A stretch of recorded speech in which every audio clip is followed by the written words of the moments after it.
You're on, we're on, okay. Welcome to the Business and Economic Development Committee. It's Monday, September 16th. It is 6:05. And members of this committee are Councilor Fish, Councilor Leonard, Councilor Schaefer, Councilor Tremble. I am also a member and I chair the committee, Councilor Hawes. We have around the table, we have Councilor Fournier, Councilor Yacobago, Councilor Dean, and who am I missing? Here. Oh, she's over there waiting. And on Zoom, we have Council Chair Pelletier joining us by Zoom. So we have 6 items on the agenda. The first one is a review of a draft policy for tax increment financing, and I will send that back to Director Creed. Thank you. Our housing officer, Kyle Mullins, and our economic development officer, Begita Fernandez Smith, have teamed up over the last weeks and months, pulling together a draft policy for TIF and credit enhancement agreement. So I'm going to ask Begita to come up and review the highlights of it. Sure. Okay. Good evening, everyone. It seems like we were just together. Okay, so yes, as Anne talked about, Kyle and I have gotten together over many weeks, trying to really tease out a tax increment and credit enhancement policy. And the reason why we have a policy, it's not that we haven't done these agreements before, but it's just a way for us to be able to enhance efficiency, ensure that our processes are streamlined, provide clear guidelines for applicants. In the case of approval or denial, we have ground to stand on, strengthening decision-making so that we know the purpose at hand for approving these agreements. And we always kind of check the boxes to make sure that all in all, it contributes to economic development. We want to support strategic growth in a really organized format. And then we want to protect taxpayers' interests, right? Any type of tax revenue or tax money that we're using, we want to ensure that it's being used in the right way. And there's oversight and management and organization to it. So just a quick overview of tax increment financing, which is also called a TIF. And I want to kind of make the distinction because this is something that's really important. So we have tax increment financing, and then we have a credit enhancement agreement. And how I think about it to make it really clear for me is that tax increment financing is contributed towards a district, towards a TIF district, where a credit enhancement agreement is really a one-on-one agreement with the developer and us, the municipality. So that's just kind of the overview. But the purpose is that they both support local economic development. And while our location is a phenomenal one and Maine is a phenomenal state, it's important that we incentivize those who are investing in our city and investing in our state financially so that they can reap the benefits as we do in their investment. I'm trying not to get too in the weeds because it could get a little complicated, but I do want to include these things just for food for thought. So with regards to a TIF, a tax increment financing, you have your original assessed value of properties, right? And that's the original assessed value. And any taxes that are received from the original assessed value will be contributed to the general fund. And then you have your increased assessed value, and that's based on the investment of whether it is the business, the developer in economic development programs or affordable housing, and that's the increase. And it's the difference of those two, which is called the captured assessed value, that goes into a TIF fund. And that's very attractive to developers, to businesses, because they know that if they request a TIF and that TIF is granted, they're able to put investment into this district. And ultimately, there's always going to be a fund that has monies in it that's going to be contributed to the district as a whole. I'm going to move on to credit enhancement agreements. Does anybody have any questions? Any questions on this? So in the TIF. As far as the developer, if they're paying it, if they get the TIF, Mhm. they're still paying the taxes on the additional value, but it's going into the TIF district. Absolutely. So the reason they would get it is it gonna maybe do some soft costs on the development, and why would a developer wanna pay, if they're still gonna pay the same taxes, why does a developer wanna do a TIF? Because they know that a portion of those taxes are gonna go to the district as a whole. So that district always is going to be invested in, and it's gonna be uplifted and valued. So I know that my project, my business is always going to be in a place where there's money contributed to it. Right. Then- Can you do a TIF and a credit enhancement agreement? You can. Okay. Absolutely. Okay. So moving to a credit enhancement agreement, which is again, a one-on-one agreement with the developer where at the moment of a project, a developer can contribute a certain amount of money to a project. And so we will determine, so a developer will contribute a certain amount of money to a project. There's a bunch of upfront costs. What incentivizes a developer is that they will get a portion of those increased new taxes based on the new assessed value over several years. A portion up to 65% over. It's the max is 65% over 10 years, which is the max. So they know that, okay, I'm gonna put in XYZ amount of upfront investment. And then over the course of these years, I'll get a certain amount of that money back so that it can satisfy those upfront costs that I put up initially. The great part of having a policy is that, again, we're working in a unified way. So some things that I want to mention is that within a TIF district, ultimately, we want an investment for economic development at least $1 million. Because if you think of the formulas, we want to make sure that there's a significant amount of money going back into the fund to uplift the district. So a minimum of $1 million of an investment with affordable housing. It's a minimum of a 6-unit property. As far as the application, so being that we have a new economic development team fully staffed, we can ensure and guide those who are requesting a TIF or a credit enhancement agreement closely. So what we've incorporated into the policy is that there's a pre-application. So in that pre-application, we're requesting a certain amount of documents, but understanding that if those things or those ideas that we need, like the creation of job, increased economic development, if those things aren't in there, we can kind of guide them to start to think about those things when they ultimately apply for the application. So it's very uniform, it's very guided to ensure that ultimately we're all reaping the benefits of the investment and the economic development as a city. As far as the approval process, very particular. So we will have a pre-application meeting, and that's going to be the team, the community and economic development team, assigned by Ann, and then we'll have an application, a formal application. That application will then come to this committee, and you guys will be able to approve or deny. If it's approved, it then goes on to city council, and ultimately the final approval sits with the state. So the State Department of Economic and Community Development will approve a TIF, and that's specific to a TIF. We meaning the city and city council, have the power to deny or grant a credit enhancement agreement.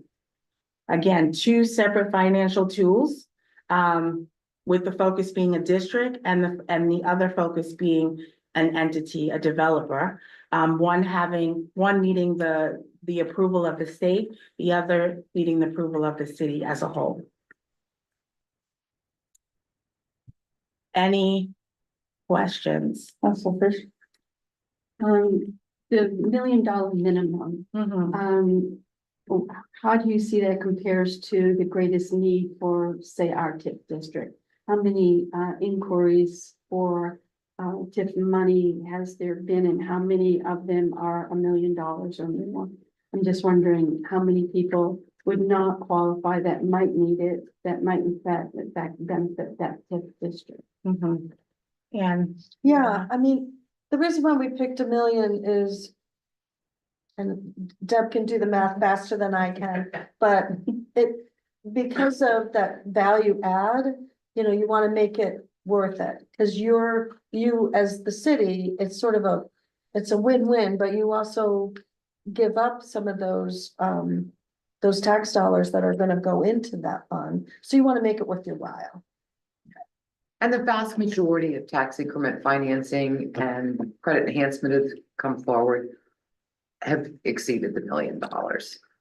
Because what you typically see them on is very large projects, or conversely, projects that may not be physically large, but are, I'm just gonna throw out the one prime example. Renovating a lot of our downtown historic buildings is costly. So it may not cover a large footprint, but in order to bring older buildings up to code, there's a significant investment required. So, if you look at some of the volunteers of Northern New England, I think that housing project, that was way over $1 million. So it is $1 million of value or of investment generates about $18,000 of taxes, just for the, if that helps. Central, thank you. Okay. You wouldn't go through all of this to generate $9,000 more. Other questions, comments? I appreciate on the, that there's different standards for both, and on the credit enhancement agreement, the language that's used is would not like the otherwise occur, but for this credit enhancement agreement, the project, because we've had people come after they've already started a project, or that's gonna happen, and they ask for credit enhancement agreement. It's like, well, you gave them one, why we get one? And I think every project's got different economics, and you've got to justify why you're giving somebody one or not some. I think this is very helpful. I've been asking, trying to get this, but it's hard to, you guys did a great job, I think, for putting this together. It's just what we needed. Thank you.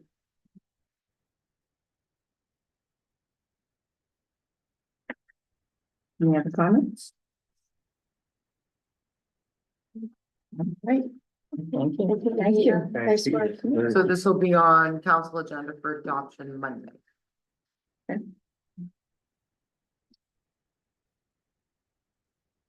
The next item is our comprehensive plan proposed amendments. Yes, our planning officer, Anya Colette's gonna review that.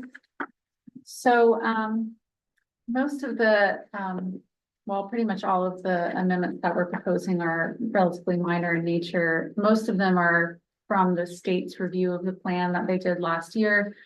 A few of those were requirements. They require us to put a minimum amount of affordable housing that we're gonna have in the city. Bangor actually already has approximately 10% of our housing is affordable as in subsidized. So we went to 15%, so we have some room for improvement. We also have to put in a statement that we're going to direct the majority of our growth into, or our investment into our growth area, so 75%, give or take. And that we're going to review our capital improvement plan, and its alignment with the comprehensive plan on a regular basis. A lot of the suggestions from the state were in regards to the inventory that we had, and a lot of the environmental aspects of the plan. So some clarifications around endangered species that are present in the city, what type of sea level rise projections we're going to use and things like that. And then the other change unrelated to that was for Bee City USA, we have to put a statement in there, an action item that we're going to do these actions to align with comply with our designation. So that's really the gist of it. Happy to questions. Questions? Comments? That's right. And this doesn't go to first reading, and there has to be a month between when we advertise and when planning board reviews it. So you won't see this again if you're amenable to this until the second meeting in October. So. Okay, Thank you. second meeting in October. And Anya, while you're here, if we don't mind going over the next agenda item you've been working on? Okay. The next one is about the city, using property to serve as a host site for level 2 and level 3 EV chargers. For those who don't know, level 2 chargers are medium charging speeds and level 3 are what's called fast chargers. So Efficiency Main's released a new RFP. They have quite a lot out now, and this one is for level 3 and level 2 together on one site. And there's only a few communities in the state that are eligible, and Bangor is one of them. One of the caveats is that the chargers have to be located within a mile of subsidized housing. And so the other thing, the other option with this is that entities can sign up to be a host site. South Portland is a community that signed up for that, and I think one other community as well. And if Bangor were to use city property as a host site, that means that the vendor, whoever the vendor is, would install and maintain the chargers on city property, but we would not be responsible for installation or maintenance. We have a few locations that meet the requirements of the RFP, and that we feel are good spots because of their proximity to the waterfront and downtown. The Broad Street Park was the top location in our minds because it was right in the middle, and the spaces there aren't really used now. And it's also close to a power source. And then Gallagher Place is right next to a subsidized housing location, and then the Abbott Square parking lot as well are also possibilities. We do feel downtown, like this area is a good spot because there are planned level 3 fast chargers in other parts of the city, but not really in downtown. And these would really draw a lot of users to our waterfront and downtown. So first, just want to get your thoughts on being a host site. Council Trumbull? So I think it's a great idea. How quick is a level 3 charge? You know? So it varies, but generally you're looking at less than 30 minutes. Right. So Council Jean? Do we know how many EVs are registered in Bangor? Is that a number that has ever been looked at? I don't know that number. I know roughly in Maine, there's maybe like, oh gosh. Well, I thought it was maybe 1 million, but that seems too high. So sorry, I'm not gonna go there. 'Cause I don't know. It'd be interesting to know. Is that maybe something for a clerk, city clerk? Yeah, she might have that number. I could ask.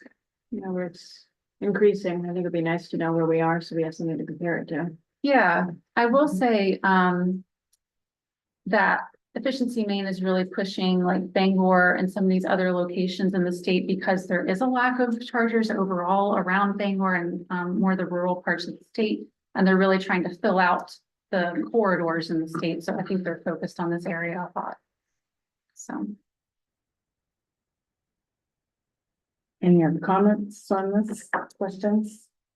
I did just want to ask one question of you, which is besides that overall question is typically when we have a commercial user use city property, like for example, food trucks at the waterfront, they pay the city a user fee.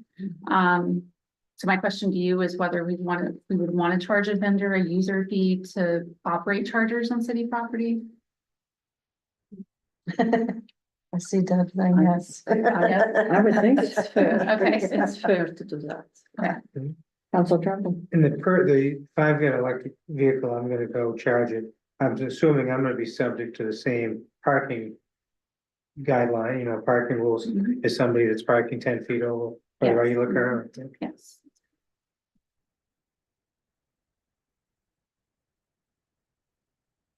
I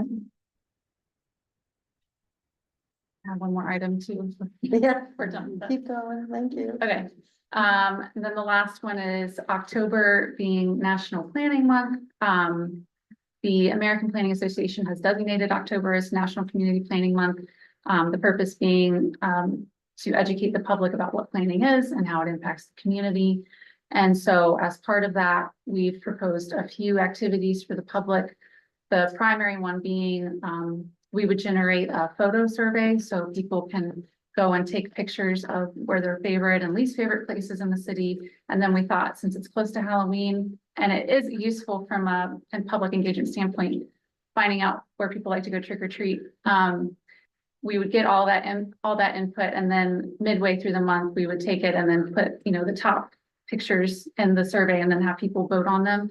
And then at the end of the month, we would post those, and we just think it would be a good way to get the public involved and really look at things they appreciate about their community. And it's also really helpful for us as we start the land use plan implementation, to get an idea of what buildings and what sites people really like in Bangor, because those are the things that we want to maintain. And then the other part of what we're doing is, we're going to be at the Sidewalk Art Festival along with our community development staff, to push that out and also push out other information for our public engagement efforts. And also, just put the word out about the land use plan implementation we're starting. We'll also be hopefully at the farmer's market on October 6th. And then some other aspects of planning month that we were going to do were put just blown up charts and images that are, we think, really interesting to people around City Hall. So kind of an educational effort, get people involved in the comprehensive plan. And then also just do an initial social media post about what planning is, and then some more information. So. You're also looking to proclaim it. Yes, if you're good with that, we'll bring a proclamation forward for your next council meeting on the 23rd. Everyone's good with that? I'm saying Sounds good head to me. nod, so say yes. I see a thumb from. Yeah, Councilor thank you, Madam Chair. Is that it? Great, thank you. You're just, this next item, I just have a question. Yeah. You're just asking for support, but Right, I don't typically get involved in anything that deals with that organization. I work there. So oh, okay, if it's just, should I leave It's up to the committee. It's up to your fellow council. or just? You need to determine Yeah. whether or not you have a conflict. yeah, they have to take a vote on All whether right. or not you have a conflict. I think there's a conflict here, right? Well, I work a lot with Yeah. the recruitment and the Exactly. new positions, so I Yeah. would say, Yes, I think there is. so. Okay, I'll go. Okay. Would somebody take the item? Want me to take it over since I took you over earlier accidentally? Okay, I'll give it back to you. Okay, so this, we're gonna dismiss Counselor Hawes. This is a request for support of a J1 waiver to allow for recruitment of physicians for St. Joseph Healthcare.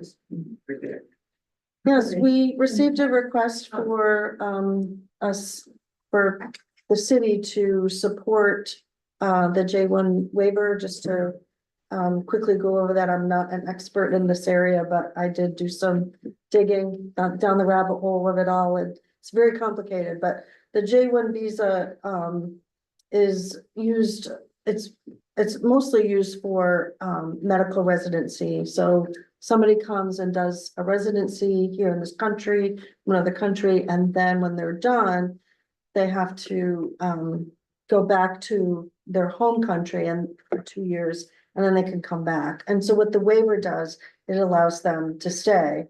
And so places like St. Joseph's Hospital, other hospitals around the country, pursue the J1 waiver, because especially in rural areas, like I found a whole bunch of websites that are just focused on, rural hospital issues, which our hospitals actually on that list, that pursue the J1 waiver often. So, so they're asking for support, and because that's also a requirement that the municipality supports it. From the state, they require that from you. Any comments or questions? So is this support for potentially doctors that are here, so they wouldn't have to go, or is this for the initial hiring? That they can say right in the beginning that it's a waiver that if they're here for 2 years, they won't have to go back? Then they wouldn't have to go back after their residency, they would be able to be recruited. Because once they're done with their residency, they can practice, after they take their tests, and then So that would allow them to practice here. And would it be retroactive for anyone that may be hired, that may be looking, be sort of in the mix of That I don't know.